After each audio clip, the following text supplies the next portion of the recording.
Hi friends అందరికీ నేను chicken biryani చేసేస్తున్నా. ఇగో ఇవన్నీ కారం, ఉప్పు, అల్లం వెల్లిగడ్డ, పసుపు అన్నీ వేసేసి మిక్సింగ్ అయితే వేసిన. అట్లనే కొంచెం కొత్తిమీర కూడా వేసేయాలి. అందులో కొత్తిమీర, కొంచెం బిర్యానీ మసాలా వేయాలి. ఇక్కడైతే రైస్ పెట్టేసిన. మరి ఇప్పుడు రైస్కి వాటర్ పెట్టిన. బియ్యం అయితే బాస్మతి రైస్ వేసి కడిగేసిన. రైస్ మసలంగానే బియ్యం వేసేస్తాను. అందులో రైస్ అయితే మసులుతున్నాయి కూడా. బియ్యం అయితే వేసేస్తాను అందులో. చూడండి బిర్యానీ మసాలా అయితే వేస్తున్నా. బిర్యానీ పౌడర్ వేసుకోవాలి ప్రతి ఒక్క దాంట్లో. బిర్యానీలో టేస్ట్ మంచిగా అవుతుంది. మసాలా కొంచెం తక్కువనే వేస్తాను నేనైతే బిర్యానీలో.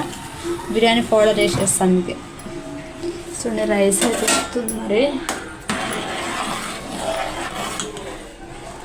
బిర్యానీ రైస్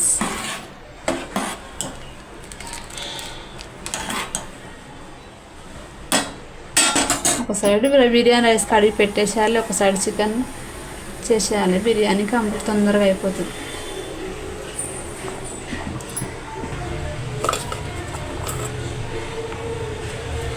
కొంచెం ఆయిల్ వేసేద్దాం. అట్లా ఆయిల్ వేస్తాం కదా, మళ్ళీ అది ఎక్కువ అయిపోతుంది. కొంచెం ఆయిల్ వేసేసుకొని మంచిగా మిక్సింగ్ కలుపుకోవాలి.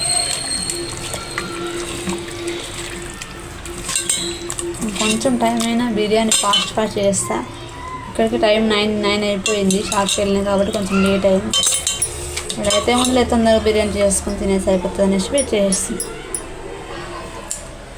రైస్ చూడండి, రైస్ అయితే ఒక 90% అయితే ఉడికింది.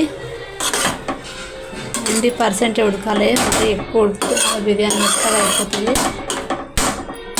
90% బిర్యానీ. చికెన్కి ప్యాన్ అయితే పెట్టేసిన. చూడండి ఆయిల్ వేసిన,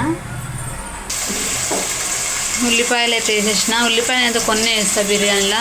మా పిల్లలకు ఉల్లిగడ్డ వాసన అస్సలు పడద్దు, అందుకే ఏదో కొంచెం వేస్తాను. కొంచెం రెడ్గా ఫ్రై చేసుకోవాలి. ఉల్లిగడ్డ అయితే ఫ్రై అవుతుంది. చూడండి నేనైతే బాక్సులు ఇట్లా పెడతా. ఉప్పు బాక్సు, కారం, అల్లం వెల్లిగడ్డ 3 సేమ్ బాక్సులు పెడతాను అన్నమాట. ఎందుకు సెల్ఫ్లో మంచిగా ఉంటుంది కాబట్టి బాక్సులు అయితే అట్లా షో చేసి. చికెన్ అన్నీ మిక్సింగ్ చేసిన, చికెన్ ప్రిపేర్ చేసిన, కొత్తిమీర. చూడండి రైస్ అయితే అయ్యింది. మరి ఉల్లిగడ్డ అయితే కొంచెం రెడ్గా అయింది, ఇంకొంచెం కావాలి. చూడండి చికెన్ అయితే వేసేసిన ఆయిల్లో. చూడండి పచ్చిమిరపకాయలు వేయాలి. ప్రతి టేస్ట్ మంచిగా వస్తుంది పచ్చిమిరపకాయలు వేస్తే. చికెన్ కొంచెం ఫ్రై కావాలి. కొంచెం అల్లం వెల్లిగడ్డ పేస్ట్ అయితే వేయాలి. మళ్ళీ టేస్ట్ మంచిగా వస్తుంది. మీరు ఎలా చేస్తారో కామెంట్ బాక్స్లో కామెంట్ చేయండి ప్లీజ్. నాకైతే ఇట్లనే వస్తుంది బిర్యానీ కాబట్టి ఇట్లానే చేస్తా. చికెన్ అయితే ఫ్రై అవుతుంది. అట్నే కొంచెం కొత్తిమీర అయితే వేయాలి. ఇందులో తర్వాత మళ్ళీ కొత్తిమీర వేయాలి. మమ్మీ ఇంకా కాలేదా బిర్యానీ? కాలేదు మమ్మీ. టైం ఎంత 9:30 అయిపోయిందా? చూడు ఇంకొక ఫ్రై చేస్తుంది చికెన్. బిర్యానీకి కొంచెం టైం పడుతుంది కదా, అందుకే ఇప్పుడు ట్రై చేస్తున్నా. ఒక చేతిలో ఫోను, ఒక చేతిలో గంటే. వీడియో మొత్తం నేనే తీస్తున్నా. ఈ వీడియో కూడా ఎలా వచ్చిందో కామెంట్ చేయండి అబ్బా. మరి వీడియో తీయడానికి ఎవరు లేరు కాబట్టి నేనే వీడియో చేసుకుంటూ వంట చేయాలి. ప్లీజ్ సబ్స్క్రైబ్ చేసుకోండి. మా వీడియో నచ్చితే లైక్ చేయండి, మరొక షేర్ చేయండి ప్లీజ్. ఏం చేస్తాం, వీడియో తీయడానికి ఎవరు లేకపోతే పరిస్థితి ఇలా ఉంటుంది. మరి ఒక చేతిలో ఫోన్ పట్టుకోవాలి, ఒక చేతిలో గంటె పట్టుకోవాలి, వంట చేయాలి. మరి చికెన్ అయితే ఫ్రై అవుతుంది. కొంచెం ఫ్రై అయితే చికెన్ అయితే మొత్తం ఉడిచిపోతుంది. నా చికెన్ బిర్యానీ అందరికి చూపిద్దామని అయితే వీడియో తీస్తున్నా, కానీ వీడియో తీయడానికి ఎవరు లేరు. నా పరిస్థితి ఇట్లా ఉంటుంది. మరి నా కష్టం చూసి కొంచెం సబ్స్క్రైబ్ చేసుకోండి అబ్బా. నా కష్టం ఎప్పటికైనా ఏదో కొంచెం ఫలితం ఉంటుందని అనుకుంటున్నా.